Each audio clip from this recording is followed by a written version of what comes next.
Good afternoon.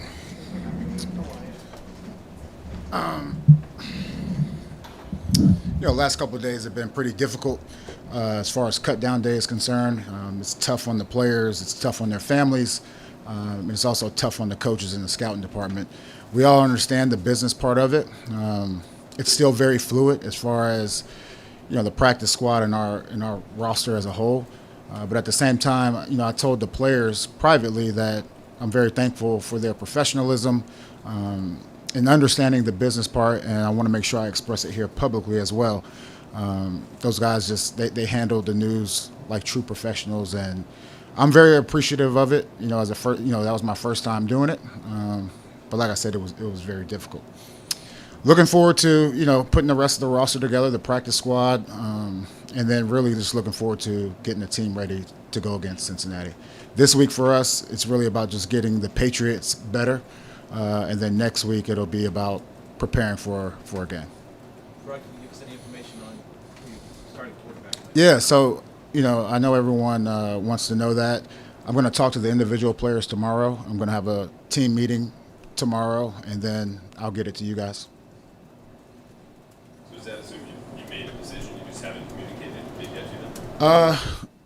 Yes, we've made a decision, just haven't communicated. And honestly, I want those guys to hear it first from me before they hear it from someone else. Why can't it be done this morning?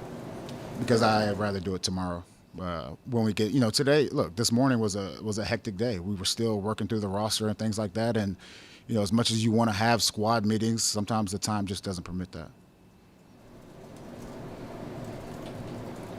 I'll see you guys right here tomorrow. Is that it? Jerod, you mentioned there have been a lot of tough decisions and family considerations and that sort of thing. Was there any position specifically that was the most difficult as you looked at it and said, all right, I'm keeping 7 wide receivers or I'm keeping 7 quarterbacks, whatever it is? Anything that kind of stuck out to you? There are a few of those discussions in saying that we feel pretty good at where we are as of today. Now, once again, it's very fluid, and so you'll still see transactions continue to happen, not just from our team. We're not unique to the situation, but across the league. You look across the league, there have been teams that, they carry 12 defensive or 12 defensive linemen. I don't know what that means, but once again, the transactions don't end today. They'll continue. I can't give you a specific position, though. How many people are you talk about collaboration and being on the same page? How many people are involved with the decision to name the quarterback? How many people are in the room saying, this is It really, if you want to talk about the process, Alex, myself, we just have those conversations, but, he gets input from his coaches as well, and ultimately it's my decision to make. Jerod, looking at the waiver wire, looks like you claimed 2 tackles on the offense. Just after what happened Sunday, just kind of your thoughts on where you're at, what you want from the offensive line going forward. Yeah, I think it's very clear we have to improve as a whole. We have to improve up front, and we felt like we did that with claiming those players. Jerod, since we won't get to talk to you tomorrow, just when it came to making that decision, when was it made on the starting quarterbacks? It's hard to nail down a particular date. If you want me to, I'll say yesterday. I'm not sure what that date is. I just know I feel like I'm doing what's best for the team and the decision that I've made. Was it a long process of conversation between you and Alex? You mentioned that you guys were kind of at lockstep. Yeah. A couple weeks ago, did it remain that way? Yeah, it remains that way, and once again, you have to have those candid conversations, and you go back and forth, you weight things differently, and when it's all said and done, you just want to make sure you're doing what's best for the team and what's best for this organization. You guys made a determination on who would start the 5 months. Look, we're still working through that, and we just have to make sure we have our roster complete before we even make that decision. Curious what you made of Jacoby Brissett's comment on the radio where he said he still believes he's the QB1 for the team. Yeah, I think all the players, not just quarterbacks, they have to have that confidence that they should be starters. So I'm not going to dig too far into that. That's his opinion, and we all have one. What do you feel like, Jerod, do you feel like you have to, when you tell the team who's going to be the starting quarterback, do you have to explain it to them, do you think, or do you just make that announcement and that's did, and it is what it is. Look, they've gone through the process as well. They've gone through the spring with these players. They've gone through training camp with these players. I'm sure they all have an opinion on who they think should be the starting quarterback, but I don't think I have to explain it to anyone else. It's my decision, and look, if it doesn't work, blame me. Blame me. Coach, what can you tell us about? I would say one thing. I think it's important to remember, like, what's good for the team today may not be good for the team weeks down the line. And so I think the challenge is you want to win every single game now, but also we're trying to build something special here in New England. So that to me was, that was a challenge. That designation of Barmore, does that mean you're confident he will return at some point, or is that just leaving open the possibility? I was just leaving open the possibility, and once again, look, we want Barmore to be healthy, and when he's healthy, he'll be out there.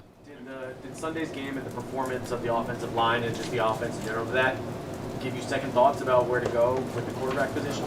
I think some of that stuff is being overblown. I would say we averaged 5 yards a carry, and the quarterback was 1 sack and 2 quarterback hits. I mean, if you were to say that was the stat line, you would be okay with that. Now, in saying that, we're still just trying to get better. We're trying to get better at not only that starting 5 that we're talking about, but also just on the practice squad. And that's how we look at the practice squad as well. Like, these guys aren't here on our practice squad just to take reps during practice. No, we look at it from a developmental standpoint where all of these guys need to be ready to play.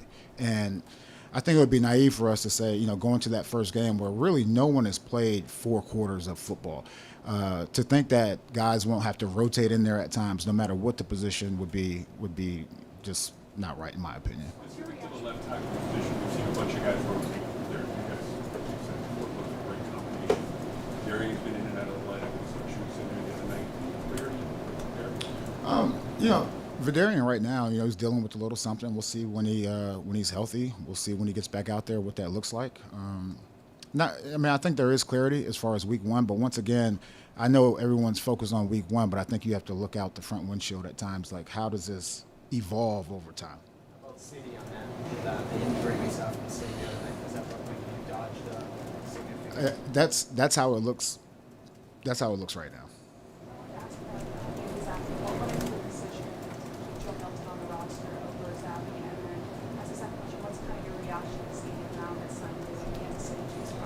One thing I'll say about Zappe, and look, he has been the ultimate professional. Even before I took this role, we've had a good relationship, and I'm always going to root for a guy like Zappe.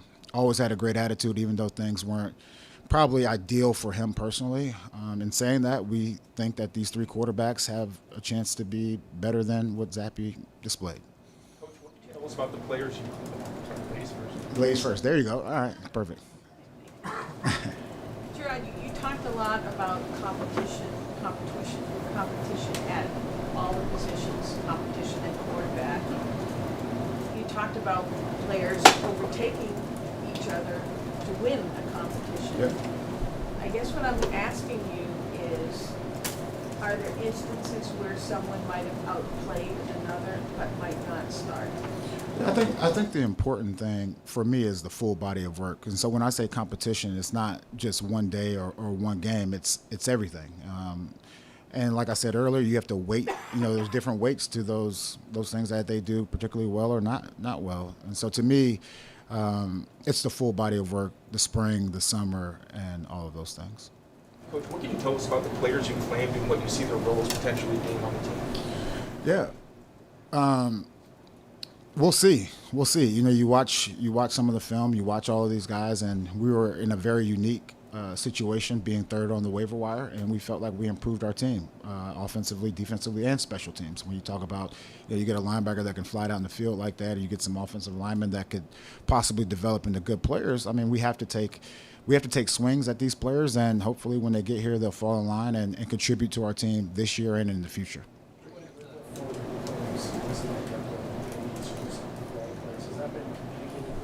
We had a conversation with the players that we removed. What did you think of keeping 7 wide receivers initially? Yeah, initially, all those guys have a particular set of skills, and we're still just trying to figure out who the best guys are. And once again, I would say this is the initial cut down. It won't probably look like this in the next few days. It'll be different, and so the roster is still fluid. There'll be hundreds of transactions here over the next couple of days, and there may be another player that we're like, wow, we should take a swing at this guy. Yeah, I thought, those guys competed. Chad competed, Sly competed. I would say, Sly, I think it was clear, at least to me, that Sly he had a better camp. And it's very easy. It's very easy with kickers. It's a lot easier with kickers than it is offensive linemen. It's like, all right, 95%, 88%. So it was very easy in that regards. Jerod, this might be an empty question, I suppose, but 4 players you didn't claim, do you expect to have them either today or tomorrow in the facility? Yeah, that's the expectation. I'm not sure exactly the rules as far as when you can actually get them in meetings and on the field, but that's my expectation. Was anyone going out on injured reserve list? The guys that we Well, today was a very difficult day because when you think about it, these guys were very close to making the roster, and we want them to be a part of our program and what we're trying to build for the future. And so there are different avenues, whether what you're talking about or practice squad. Those are things that are still in discussion. Sure, going back to the quarterbacks, is Elliott involved in that conversation at all too, in terms of, I think it's this guy. Does Elliott weigh in? Look, he definitely weighs in, but I would say once again, it's my decision to make, and a lot of people have opinions on how they think about things, and I've lost quite a bit of sleep trying to think about this stuff as well. But I would ultimately put it on me. 9 rookies and 9 second-year players. You and Elliot talked a lot about drafting. How important is it that sort of youth movement on this team? It's very important, to have players that, are young and you can see the upside and the high ceilings and things like that. Going back to what I said earlier, the balance is wanting to win now and also developing for the future. And, that's my job. That's the coach's jobs. And it's on us. No, just one more on the quarterback thing. With practice today and not telling them yet who's going to be the starter and keeping that close to the vest, how does that change today's practice as far as first team reps, second team reps? It doesn't really change too much. I would say, both of those quarterbacks have been in there to start off periods or not start off periods. I think, look, once again, these guys are professional football players and they're able to block out the noise, and I appreciate that. That's right. What have you learned about him this point? Yeah, I heard from a lot of players that, Jacoby was a great leader and very selfless and all about the team, and he's proven those things to be true. He does a good job for us in the meeting rooms. He does a good job helping out all the quarterbacks as far as from a scheme standpoint, so he's done a good job. What's it like seeing him? Like we talk about him being a leader on the south side. I feel like he's always the first one to run out into the field whenever a good play is made by one of the rookies, whether it's a quarterback or a wide receiver. Anything like that. What's it like to see a guy doing that on the field? Right. To me, it's great, and you should be excited. And, we talk about the law of abundance versus the law of scarcity. We talk about that all the time, and to be happy for your teammates. And a lot goes into, any touchdown or any good play. There's a lot that goes into that. And I know one person probably gets the praise, but, it's a group effort. All right. Thanks, guys.